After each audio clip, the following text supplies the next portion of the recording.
HJ중공업 2024년 3분기 실적을 스루풋 회계로 분석한 내용을 소개하도록 하겠습니다. 매출은 0.7% 증가했고 영업이익은 127.4% 대폭 증가했습니다. 계약자산 회전율은 6.3회전으로 산출되고 PBR은 0.68 상태입니다. 그리고 계약자산을 포괄 제공으로 인식한 분석 결과가 되겠습니다. 먼저 원가회계 손익으로서 매출이 1조 4천억 원대를 달성해서 0.7% 증가했는데 계약자산은 45.7%를 줄였습니다. 슬픈 관점에서는 매우 바람직한 결과입니다. 매출 원가가 크게 내려갔습니다. 8.1% 감소해가지고 매출 총이익이 763억 났는데 전년 동기는 적자 496억 원이었습니다. 판매관리비도 8.7% 줄였어요. 그래서 영업이익은 55억 원 흑자가 났습니다. 전년도에는 1272억 원이나 적자였습니다. 그래서 전환이익이 원가회계상으로는 104.3%가 전환이익이 증가했습니다. 영업이익률 0.4%고요. 원가 생산성 0.09포인트가 상승했습니다. 스루풋 회계로 분석한 결과는 매출에 비례하는 매출 재료비는 1조 원대로서 7.9%가 감소했습니다. 매출 증가율하고의 갭 마이너스 8.5%가 나오는 것은 저희는 원재료 및 외주비 가격이 하락했다고 1차 추론을 합니다. 수주 건설업이 들어가 있고 수주 산업인 경우 건설업은 제가 분석을 하는데 외주비가 큰 매출이 변동하는 요인으로 인식을 해서 매출 재료비 성격으로 넣고 있습니다. 수루풋율이 7% 상승했습니다. 그리고 운영 경비가 22.5% 감소시켰어요. 그 결과 TOE 생산성이 1.14로서 0.52포인트가 상승했습니다. 스루풋 영업이익은 401억 원대로서 전년도 1464억 적자에서 127.4% 전환이익이 발생됐습니다. 원가회계 영업이익보다 무려 346억 원의 이익이 더 났습니다. 이것은 계약자산이 크게 감소했기 때문입니다. 재고자산은 스루풋 분석에서는 가공비가 배부되는 재고자산이 없기 때문에 반영을 안 하고요. 계약자산의 감소액만 스루풋 분석에 반영을 했습니다. 1771억 원이 감소했습니다. 비용의 성격적 분류 내용은 여기 A를 기타 재고자산의 변동이라고 되어 있는데 이게 무슨 내용인지는 재고자산하고는 연결고리를 못 찾겠어요. 원재료 사용액인데 건설 자재 및 조선 부분 쪽 방위산업 쪽의 재료비라고 볼 수 있겠습니다. 1.8% 증가했고 외주 용역비는 6.6%가 감소했습니다. MC, ABC를 더한 MC 매출 원가 재료비는 1조 1천억 원대로서 3.3% 감소했고 운영경비는 22.5%가 감소했습니다. 운영경비에서 판매관리비 708억 원을 뺀 나머지 2254억 원이 운영경비가 되겠고 요거를 그냥 제조업의 가공비율로 하면은 0.2%가 하락한 거로 되고요. 재료 비율은 0.2%가 상승한 것으로 됩니다. 그래서 원재료 및 외주비 가격이 상승했다고 2차 추론할 수 있는데 1차 추론과는 또 모순된 게 나옵니다. 이게 계약자산의 성격 때문에 이렇게 좀 산출이 된다고 볼 수 있겠어요.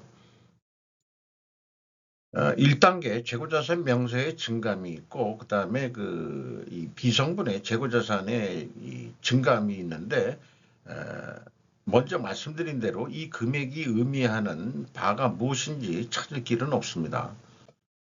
그래서 총 제조 비용, PQ 총 제조 비용인데 건설 비용이라고 할 수도 있겠죠. 이 1,769억 원이 있는데 제 계약 자산의 증감액을 가감하면은 앞에 그 차이 재고 자산의 변동액 금액하고 같은 금액이 계속 차이가 난다고 볼 수 있겠고요. 현금 흐름표는 딱 맞아야 되는데 이게 500만 원씩 그 연속 차이가 있는데 여기 뭔가 원인이 있을 건데 이것도 뭔지 추적을 못했어요. 그 어쨌든 잔잔하게 이렇게 좀 안 맞는 금액들이 있습니다. 운영 경비에서 인건비가 1,452억 원이 집행이 돼서 1.8% 증가했고 직원 수는 36명을 줄였어요. 그래서 인당 평균 임금이 9,280만 원으로 예상이 됩니다. 3.6% 임금 인상이 될 것으로 예상됩니다. 뭐 노동 생산성, 노동 분배율 이런 거 그냥 그 관심 있는 분들은 참조해 주시면 되겠고 외주 영역비는 매출 재료비로 넣어서 분석을 했습니다만은 이게 6.6% 감소했고 지급 수수료가 12.5% 감소했습니다. 영향평가 지표로서 WCAI라고 했는데 이게 계약자산 회전율이 되겠습니다. 6.3에 전했습니다. 44.3%로 크게 상승했고 수르픈율은 7%. 동일 방향으로 이렇게 오르면은 상승하면은 투명회계 가정을 일단 세웁니다. 그리고 레버리지율은 뭐 그렇게 아주 낮은 상태입니다. 투하자본 이익률이 그 10.3%로 크게 상승을 했어요. 그래서 두 가지 경영평가 지표가 상승했기 때문에 투명회계 가정을 하는데 이걸 입증을 하려면 원재료 가격이 하락해야 됩니다. 그리고 판매 가격은 또 수주 판매 가격은 인상이 된 것을 입증할 필요가 있겠습니다.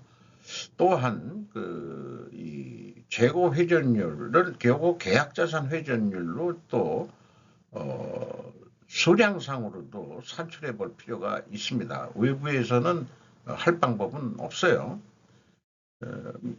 그 자료가 있다면 해볼 수는 있겠습니다만은 그래서 그 재고자산 변동 범위에 대한 논리적인 그 건데 재고자산 변동 범위가 가공비 배부 재고자산이야 합리적이다 하는 것을 만드는 표이고요. 그래서 아까 그 원재료 가격이 그 상승 아니 인하가 돼야 된다고 봤었죠. 5.7% 상승을 했어요. 그리고 에, 요거는 이제 조선 부분이 그렇고 그다음에 이제 건설 부분은 4.6% 내려간 거로 돼 있어요. 그래서 가중 평균을 할 방법은 없고 단순 평균을 하면 0.6%가 상승된 거로 이렇게 산출을 해볼 수 있겠습니다. 근데 제품 가격 추이는 방위산업, 방산물자 등 당사 제품의 가격은 보안관계상 기재를 생략한다. 그러면 건설 부분도 사실은 좀 단가 매기가 좀 어려울진 모르겠어요. 너도 나도 방위산업이면 공시부담이 경감되는가 하는 뭐 그런 생각도 좀 한번 잠깐 해봤습니다. 그리고 수주사항인데 여기 수량으로 표시한 기업이 오래간만에 나왔는데 수주 총액이 28척인데 기납품 수량이 8척이다. 이런 얘기가 되겠죠. 어, 그 이게 그 수주 잔량이라면은 수주 잔고가 요거 가지고는 이제 재고 회전율을 산출하기는 좀 어렵죠. 그 수주 잔량의 회전율이란 것은 평가 지표로 뭐 만들기도 좀 쉬운 건 아니고 어쨌든 그 기납품 수량이라고 1조 3천억 했는데 매출액에 산정된 금액은 1조 4천억이니까 요게 이제 그 건설 부분도 좀 있는 건가 그런 생각을 좀 해보게 되네요. 지금까지의 그 가격 추이 등 투명성 관계 내용을 이렇게 요약표로 만들어 보면은 이렇습니다. 먼저 얘기할 거는 외주 용역비를 재료비 성격으로 받기 때문에 그 가격 추이를 확인하려고 그러면은 외주 단가 추이도 좀 알아야 되는데 그거는 알 방법이 없고요. 어쨌든 손익계산서에서 추론은 원재료 및 외주비 가격이 하락했다라고 추론이 되는데 2차 비성분 쪽에서는 이제 상승했다고 추론이 나오죠. 그래서 모순이 있고 모순이 나올 때는 좀 그 논리도 좀 그러니까 그 손익과 관계의 합리성이 좀 확보가 좀 어렵지 않냐 이런 입장이 되겠고요. 어쨌든 그런 표 외에 경영평가지표 두 가지가 계약자산 회전율은 상승했고 투율도 슬픈율도 상승했으면 일단 투명하게 가정을 세웁니다. 그럼 이 입증을 하려면은 원재료 및 외주비 가격이 하락했어야 되고 그럼 하나는 손익계산서에 나온 거가 또 맞는 거라고 생각을 해요. 그 다음에 수주 판매 가격이 또 상승한 걸 보여줘야 되는데 이거 아마 확인할 방법이 없죠. 그래서 이 원재료 가격만은 확인이 됐습니다. 상승한 거로. 그러니까 이것도 입증하는 거하고는 반대가 되죠. 어쨌든 이 투명성 입증은 수치적으로는 입증하기가 좀 곤란하다. 이렇게 좀 말씀드릴 수 있겠습니다.